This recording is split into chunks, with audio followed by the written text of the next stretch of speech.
أعوذ بالله من الشيطان الرجيم. بسم الله الرحمن الرحيم.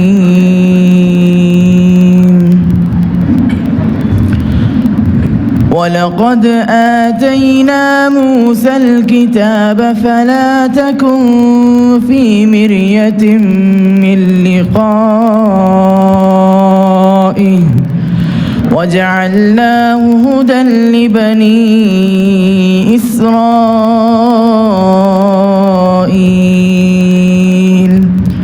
وجعلنا منهم أئمة يهدون بأمرنا لما صبروا وكانوا بآياتنا يوقنون.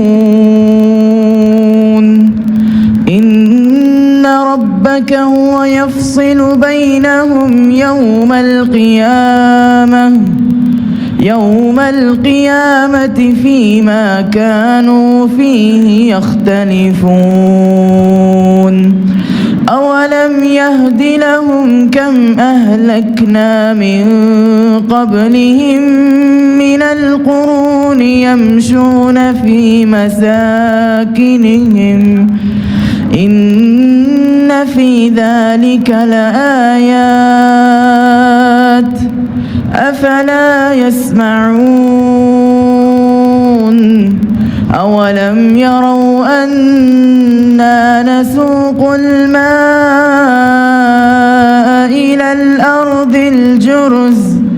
إلى الأرض الجرز فنخرج به زرعا تأكل منه أنعامهم وأنفسهم أفلا يبصرون.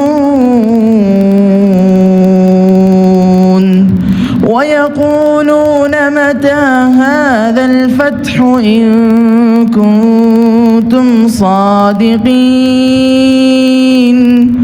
قل يوم الفتح لا ينفع الذين كفروا إيمانهم ولا هم ينظرون.